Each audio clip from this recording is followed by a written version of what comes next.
Salut à tous les gens, donc aujourd'hui on se retrouve encore une fois à Londres et on va vraiment pas perdre de temps, on va faire une vidéo très rapide, très efficace, vous n'allez pas avoir le temps de vous ennuyer. Ici on est au service Ferrari de Londres, je peux pas vous montrer mais là-bas il y a de la Ferrari Aperta, deux Ferrari noires pardon, et une Competizione Aperta. Donc là on a une Countach, Ferrari Roma, SF90 Spider avec toutes les options en carbone, Pacassetto Fiorano, tout ce que vous voulez, 488, SF90, Puro Sangue, il y en a deux, des Puro Sangue, des Portofino, en voulez-vous, en voilà, très très belles ces jantes, couleur de SF90 c'est très rare, là, Countach 5000S en blanc, juste sublime. Je vais vous montrer très rapidement ce qu'il y a ici. Et sachez que vous ne pourrez pas tout voir. Voilà. F40 Dino et Daytona 330 P4 derrière, SWB en haut. C'est complètement dingue. Ici on a une F12 qui est juste sublime. Elle est juste magnifique avec ses jantes. 812 spécial GTC 4 Lusso TaylorMade. Pista Spider TaylorMade. Et là-dedans, bon je ne peux pas vous montrer mais il y a vraiment encore des trucs encore plus fous. Donc là on a deux autres 812, une autre spéciale, 296 ici. Regardez-moi juste la vue, la Countach est tellement belle, c'est complètement fou. Cette 812 ici, fort sympathique aussi. Un deuxième Puro Sangue. Et je vais essayer de vous montrer très rapidement les LaFerrari Aperta, les LaFerrari noirs pardon, qui sont vraiment très très loin. On les voit un peu mieux là. Première LaFerrari.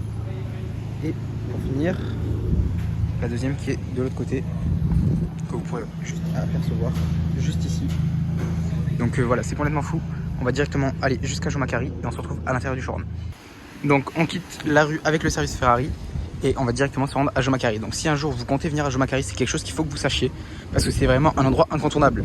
Vous l'avez vu, F40 de la Ferrari Aperta, ça se rate pas. Et donc là, on avance dans cette petite rue et juste sur la gauche, comme vous pouvez le voir, c'est vraiment collé. Juste ici, nous avons la concession Joe Macari. Donc c'est vraiment un endroit à ne pas rater que peu de gens connaissent. La première fois que j'y suis allé, je suis tombé dessus par hasard parce que j'étais ici et il y a une FF qui est rentrée. Je me suis dit, c'est quoi ça? Je suis allé voir et j'étais complètement choqué. Je suis tombé sur une F12 TDF, des spéciales Aperta et une LaFerrari. J'étais absolument pas prêt. Donc c'est un petit tips à connaître si vous voulez venir à Londres.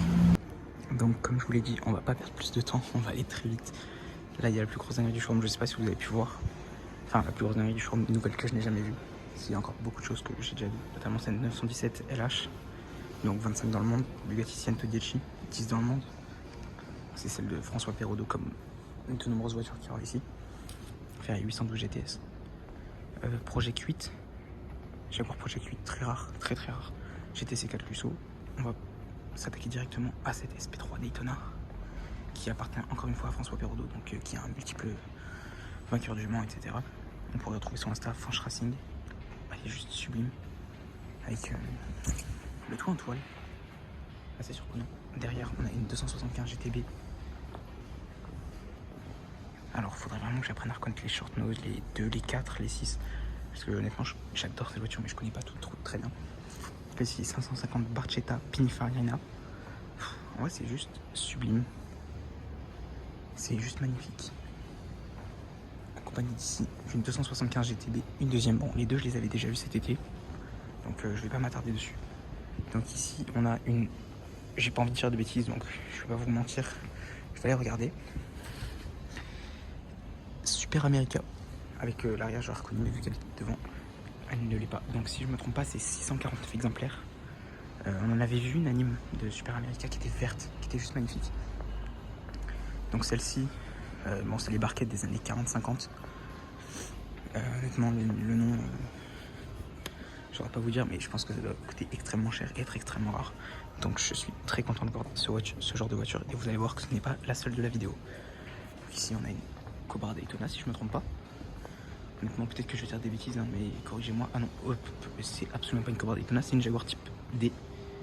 Jaguar type D, je dirais. Ici, Alfa Romeo 8C Competizione. Bon, que dire, 500 exemplaires dans le monde, une des plus belles voitures au monde. Ici, Aston Martin 177. La première fois de ma vie que j'en vois une, et qu'est-ce que c'est beau. Je voulais en voir une depuis tellement longtemps, mais qu'est-ce que c'est beau, qu'est-ce que c'est imposant comme voiture. C'est tout ce qu'il faut. Et vous pouvez voir la taille du V12. En fait, ici c'est tellement long, parce que le V12 il se finit ici. Ce qui permet que la voiture ait des sensations de conduite, genre vraiment on ressent le V12. Le V12 est genre presque sur nos genoux quoi. Ici encore une GTC 4 Lusso. Cette Rolls c'est une One of One. Je me souviens plus du tout du nom, mais vous savez c'est un peu dans l'esprit touring ou quoi. Quelle beauté. Alors, je m'excuse d'avance pour les lumières qui sont vraiment pas terribles ici.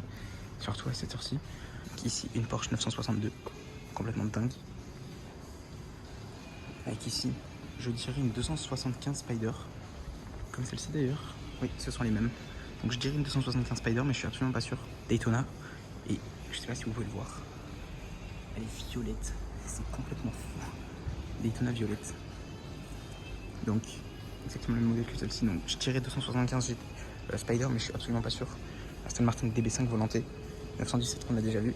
Et on va s'avancer jusqu'à là-bas, en repassant devant cette Siento Dieci, bon, qui est juste complètement folle. Hein. On va pas se mentir, on est passé très très vite parce que je l'avais déjà vu en fait. Je suis pas déçu, mais j'ai déjà eu des showrooms beaucoup plus remplis que cela. Et vu que la moitié des voitures au plus, je les avais déjà vues, mais je suis moins choqué que les premières fois. Mais ça reste exceptionnel de pouvoir rapprocher une Bugatti Siento Dieci. Parce que je suis très content, c'est la 177 honnêtement. Là, franchement, je suis extrêmement heureux de pouvoir en voir une enfin. Et la 917, la Siento Dieci.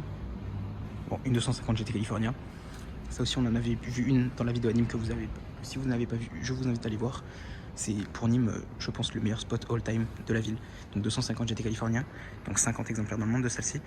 Et du coup, une cote estimée dans les environs des 10 millions d'euros. Donc à peu près le même prix que la Siento Dieci. D'ailleurs, dites-moi si vous préférez prendre pour à peu près 10 millions d'euros une G250 GT California ou une Bugatti Siento Dieci. Franchement, c'est un assez bon dilemme. Totalement opposé. Et on a évidemment au milieu une F1 Mercedes. Bon. Ici, une DeLorean qui est là depuis très longtemps. Ici, SLR McLaren. Bon, ça, on aime ou on n'aime pas. Personnellement, je la trouve jolie. Mais c'est absolument pas une voiture que je pourrais acheter. C'est une voiture que j'aime bien, mais je ne suis pas le plus grand fan. Ici, une 993 GT2. Donc, moins de 70 exemplaires. J'ai plus le chiffre exact, malheureusement. Je crois que c'était 57, si je me trompe pas. Compagnie de 296 Spider. Ici, on a une Bentley du Seigneur. On dirait une Bugatti type 57 Atlantis, mais encore plus gros. C'est complètement fou. Compagnie d'une type E ici. Une Alfa Romeo, donc dont je ne pourrais absolument pas vous dire le modèle, honnêtement, j'en ai absolument aucune idée. Et aussi ici un très très gros spot. Bon, cette barquette, je me souviens plus du nom, c'était une 420 Monza, je crois. Oh non, une TR, mais je crois que ça avait un lien avec la plaque. Je vous le mettrai en petit ici.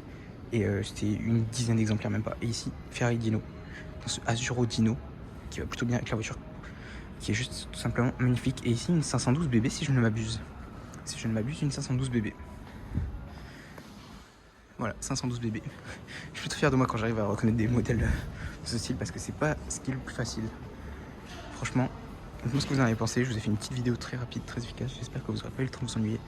Franchement, moi je vous dis à très bientôt pour des showrooms encore plus fous que celui-là.